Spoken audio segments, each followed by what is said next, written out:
6 times the great fleet attacked Earth. 6 times the mighty ships vanished. No fire, no wreckage, only silence. The galaxy believed Earth was weak. But the truth was a horror. Earth did not kill the invaders. It did something far worse. Now the Starship Arbiter, led by Commander Vess, had one mission: find the truth. Vess did not expect a fight. He expected a grave, but the only thing they found was the last audio log from the missing Commander Carr. A single panicked whisper. The word was not a battle cry. It was a secret code. A code for the ultimate unbeatable weapon. Carr whispered, "It's green." And then the Arbiter found the first missing ship. Not destroyed, but sitting perfectly still. A ghost ship, Quad Zeta, went inside. They expected bodies. They expected battle damage. They found a ship that was clean, cold, and utterly empty. All the mighty alien technology had been removed. In its place, only a single simple terminal was humming. The screen gave a clear, terrifying message in their own language. A greeting that said, "Welcome." Then they found the uniforms, neatly folded, and on every single shoulder a new badge. Earth had not killed them. It had given them a new flag. The badge was simple, the planet Earth embroidered in vibrant and green thread. Earth was not fighting a war of destruction. It was fighting a war of the knowledge. A massive, continuous data download was running deep beneath the surface. Vess gave the final order. Follow the signal. Go to the source. They were going to discover what Green Daken truly meant, and why no one ever returned from attacking Earth. The massive alien starship Arbiter stayed completely still in the cold, dark void of space. It was positioned high above the third planet from the sun, the blue and green world known as Earth. Commander Vess stood alone on his bridge.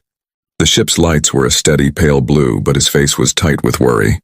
The mission of the Arbiter was not to attack, but to ask a terrible question. Where did 6 of the galaxy's most powerful invasion fleets go? They had vanished completely, leaving no sign of battle, no wreckage, and no final signal. The planet below looked beautiful, calm, and terribly misleading. Its beauty was unsettling because it hid a perfect, horrifying secret. Vess used the main console to bring up the final transmission logs from the missing fleets. He watched the grainy old videos from the first 3 fleets. Each one showed a routine descent into the atmosphere. The early resistance from Earth's small defense forces was always weak, almost comical. Then, as the fleets moved lower, the signals became strange. The video feeds would start to flicker, not from damage, but from an unknown interference. The crews on the screen looked confused, not scared. The transmission always cut out, without a sound of pain or an explosion. Vess skipped ahead to the final, most recent log, the one from Commander Carr. He watched Carr's face, the image of a strong, experienced soldier. Carr was speaking calmly to his crew about victory. Suddenly, Carr's eyes opened wide, looking at something off-screen. His face lost all its color. He leaned very close to the microphone. The sound was not a shout. It was a fast, scared whisper, a single word that meant a powerful new discovery. "It's green." The sound cut off right in the middle of his thought, leaving only the sound of static and silence. This single final word was the only piece of evidence from 6 fleets. The quiet of the bridge was suddenly broken by a soft, technical alert. The long-range passive scanner had found something impossible. A derelict, abandoned cruiser from the first missing fleet was found. It was not debris. It was floating perfectly still in a stable high Earth orbit. If it had been destroyed, it would be metal shards. If it had been damaged, it would be spinning wildly. But it was just sitting there, completely functional, but completely silent. Vess felt a chill. Earth had not destroyed its enemies. It had simply made them stop. Vess sent a small, specially trained team, Squad Zeta, to investigate the old ship. The small shuttle docked gently against the large, silent cruiser. Squad Zeta entered through a service lock. The lights inside the ship were working on low power. The air was cold, clean, and strangely dry. They moved through the ship with their weapons ready, expecting to find dead bodies or signs of a fierce battle. But the ship was empty, clean, and completely silent. There was no sign of a struggle, no blood, No torn metal. Not even dust. The total lack of fighting was more terrifying than any battle damage. Squad Zeta reached the main command deck. The horrifying work that had been done here was now clear.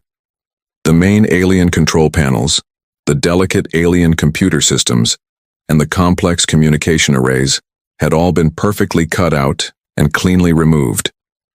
In their place, a single, strange, human-built terminal was humming softly. It was crude, simple metal, but it was working perfectly with the ship's main power. The screen of the terminal displayed only one word, repeated again and again in the alien language. Welcome. It was a silent, friendly, but deeply threatening greeting from a civilization that knew too much.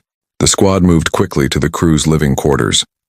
In a large storage cabinet, they found the uniforms of the entire missing crew. They were not thrown away. They were neatly folded, all ready to be worn. On the shoulder of every uniform, a small, custom-made patch was sewn.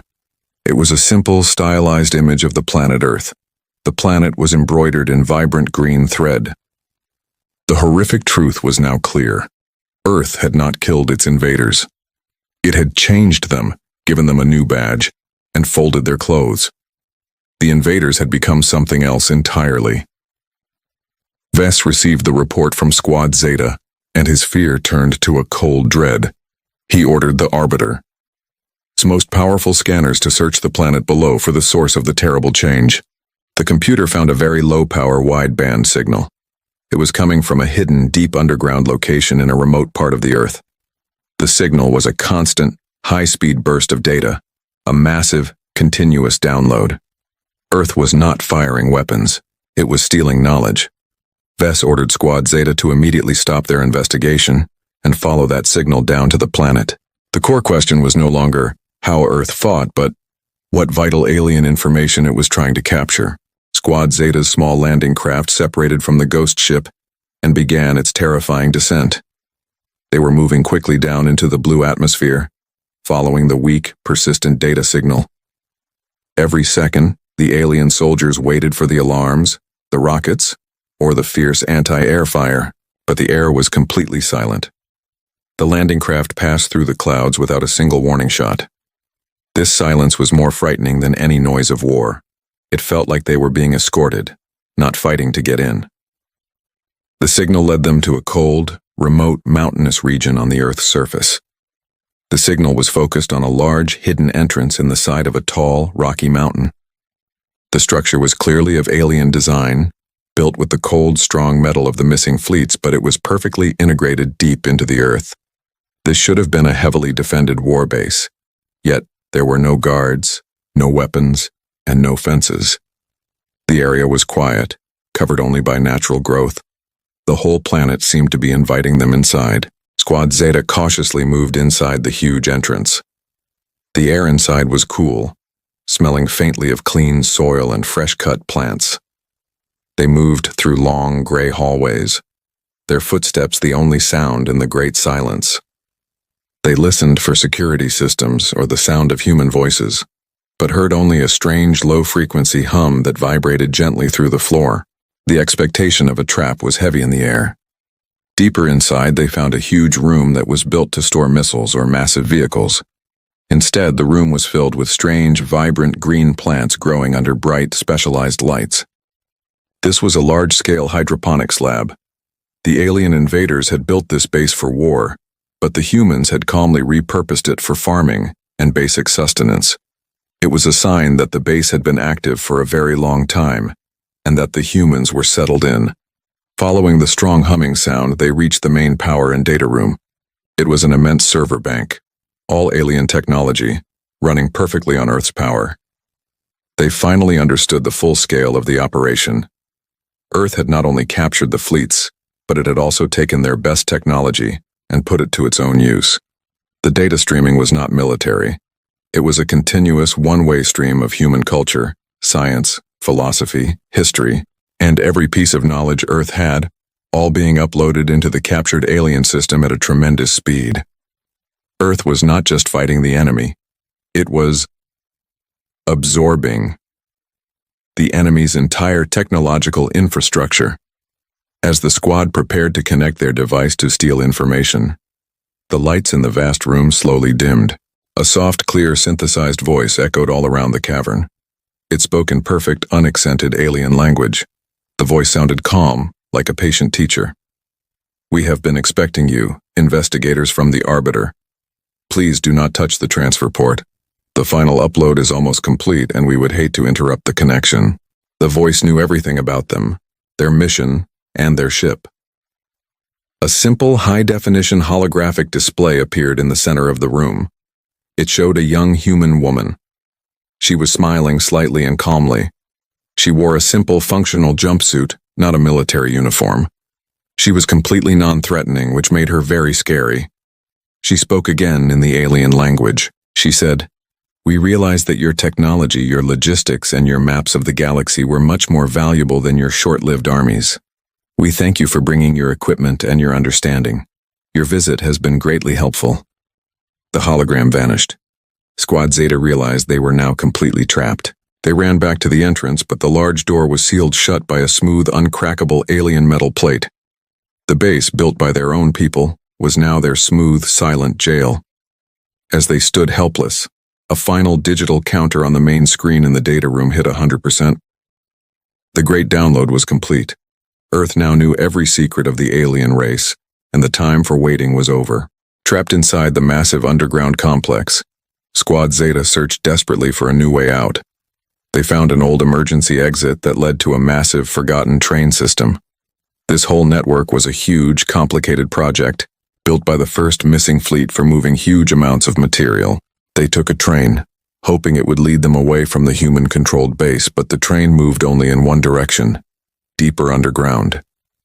The train traveled for many hours through dark, endless tunnels. Suddenly, the tunnel opened up into a space that was so huge it seemed impossible to exist under a mountain. It was a colossal, secret subterranean, underground port. This dockyard was so big it could easily hold all the warships of a whole planetary defense. It was a perfect, secret space for a massive fleet. The huge docks were not empty. They were filled, bay after bay, with the missing fleets. All 6 fleets were sitting there.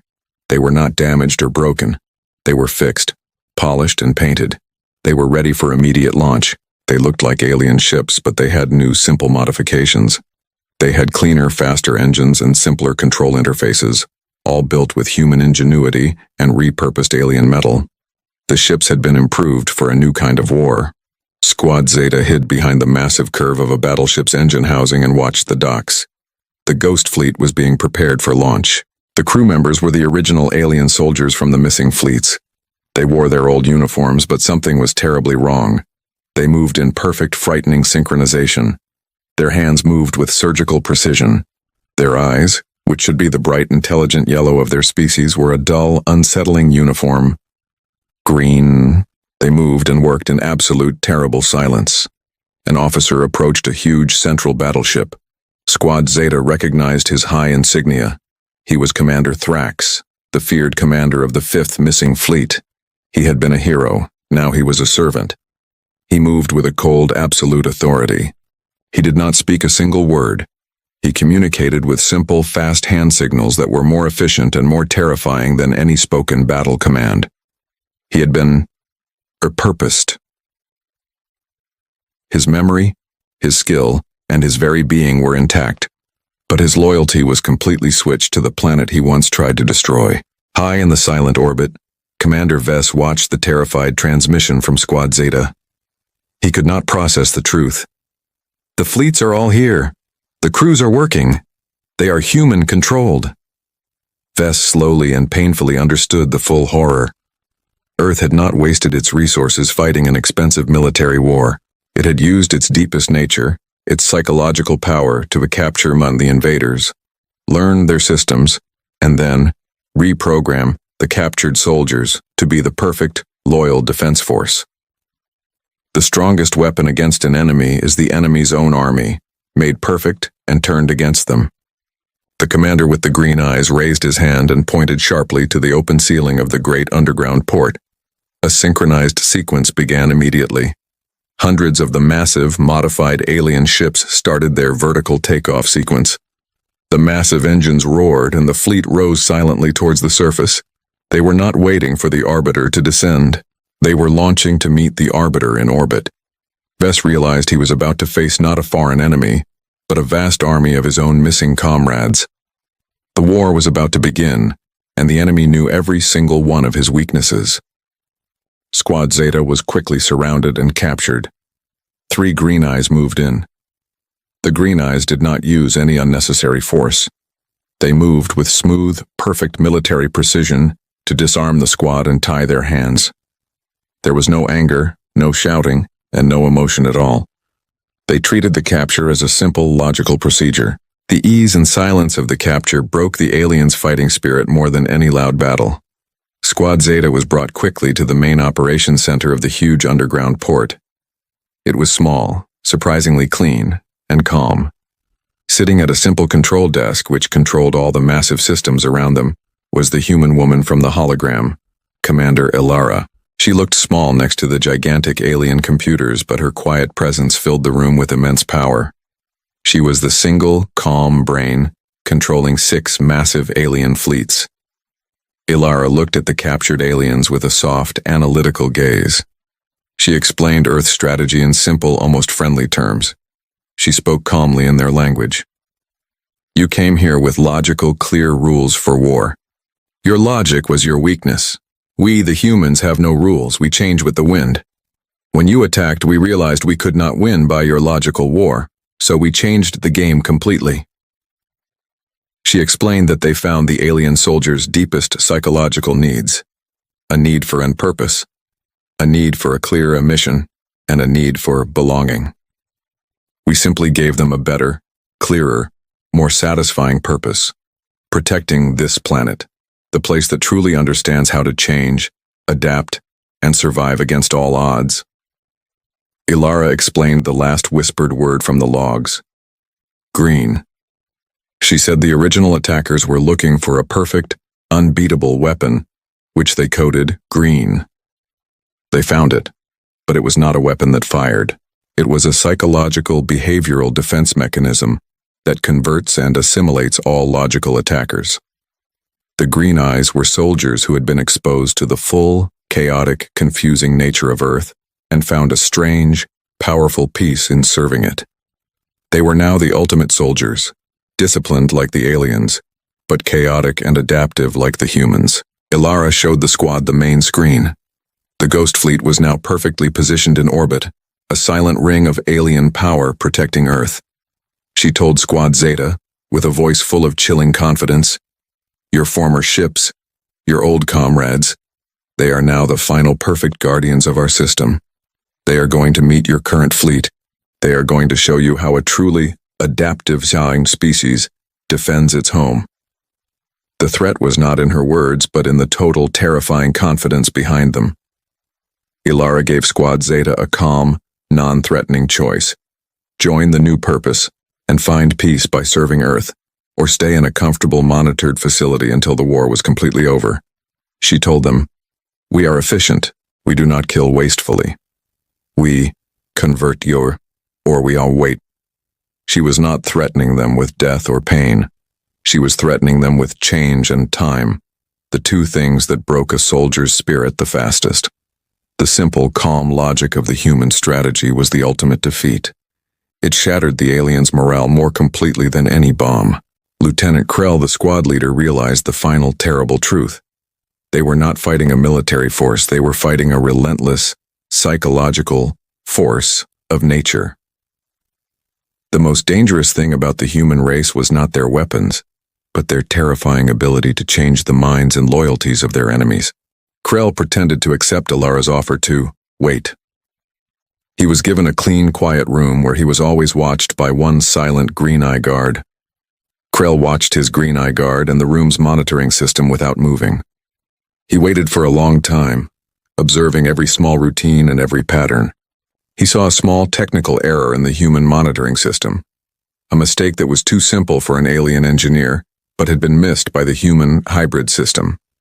This was his one small chance. Krell caused a small electrical short, a simple distraction that he hoped would overload the small flaw he found. The The green-eye guard did not shout or raise a loud alarm. It reacted instantly and quietly. The base went into a silent alert mode. Krell and his remaining squad members used the chaos of the silence to make a desperate run for the service tunnels. The entire base was now aware of the escape, but the pursuit was silent, fast, and deadly efficient. Krell and his squad were chased through the long, dark service tunnels. The green eyes moved like shadows, using perfect, fast, and quiet movements. The pursuit was not a messy struggle. It was a demonstration of the green eyes' superior, silent capabilities. They used their native alien stealth, but they combined it with unexpected human improvisational tactics, like using environmental hazards and cutting off escape routes with simple tools. They were impossible to outthink or outrun. In a tight, cramped tunnel, Krell was forced to turn and fight a small group of the Green Eyes. He realized that the Green Eyes were not just fast. They knew his own species' fighting techniques and weaknesses better than he did. They were perfected soldiers.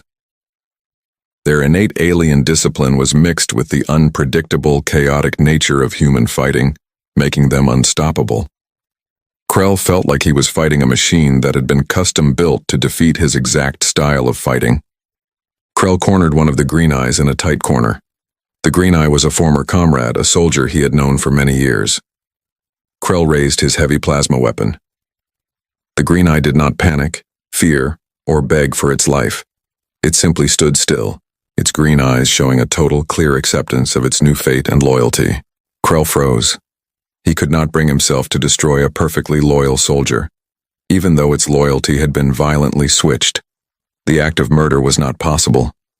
Krell managed to disable the green eye without killing it, using a non-lethal human stunner, a piece of gear he had found in the tunnels. He realized the core of the human strategy. They did not want to destroy. They wanted to convert and use the resources. This desire to keep the soldiers alive for future use was the more true weakness, of the human plan, and Krell's only chance for survival. The humans valued life, even alien life, too much to win the easy way. Krell and one surviving squad member reached a small, forgotten human-built shuttle at the edge of the complex. They used their stolen codes and knowledge to start the ship's engine. They blasted off with a huge, violent rush through the open ceiling and up towards the silent sky. They were racing against time, knowing they had to warn Vess before the Ghost Fleet attacked. The terrible silent army was already waiting in the blackness above. Krell's small stolen human shuttle shot out of Earth's atmosphere with full power. He could see the huge, central Arbiter fleet in the distance, a sight that should have brought relief. But between him and the fleet was the immense, silent, and perfectly formed group of the Ghost Fleet. It was a fleet of their own ships crewed by their own silent people, and it was ready for war. Krell worked quickly on the communication system. He sent a fragmented, urgent transmission to Commander Vess on the Arbiter. He ignored all standard military codes, knowing they were useless now. He used simple, urgent, emotional language to convey the horrifying truth. Don't fight them, don't destroy them. They are not enemies. They are us. They are converted. Earth turns all attackers into defenders. He knew the message was weak, and probably too late, but it was the only thing he could do. Commander Vess received the confusing, urgent transmission, but the battle had already begun. The Ghost Fleet, moving with chilling, silent, and total coordination, initiated the attack sequence. They did not use crude energy weapons. They used the Arbiter's own secret weapon codes against them, a feature they had learned from the massive data upload. The attack was surgical, clean, and terrifyingly efficient because it came from a position of total knowledge. Vess watched his old friend's flagship, now flying under a human hybrid banner, move in for the final blow against his own command ship. Vess finally understood the terrible, cold truth. Earth's defense was not about destruction. It was about assimilation. The unpredictable, chaotic, and fiercely adaptive human spirit used the enemy's own logic, technology, and soldiers against them. Every failed invasion only made Earth's defense stronger and more terrifying for the next one. Vess knew he could not bring himself to destroy his own people, even if their minds were changed. He made a final, terrible choice that went against every military code. He sent one last, powerful order to his small remaining fleet. Retreat. Retreat immediately and spread the word to the entire galaxy. Earth does not kill invaders. Earth converts them. The only way to win this war is to never, ever attack this planet again. He broke the central rule of war to save his race from a fate worse than death. Krell watched the huge, silent ghost fleet surround and disable the Arbiter fleet. He saw the final desperate retreat of the few remaining alien ships. He knew his warning had been too fragmented and too late. His small, stolen shuttle, damaged in the escape, drifted silently into the black, empty space, a lone witness. He knew he could never return to his homeworld with this terrifying truth. He was a ghost, a survivor of an impossible defeat. Krell looked back at the beautiful, serene, blue-green Earth. The final image was the ghost fleet. They were not chasing the retreating alien ships. They were simply turning their massive formation, taking up their silent, perfect defensive positions around the planet. They were ready to wait for the next fleet to arrive. The cycle had begun. The alien attackers would become the new, powerful, green-eyed protectors of the blue marble. Earth was now perfectly defended, not by its own power, but by the endless power of its converted enemies.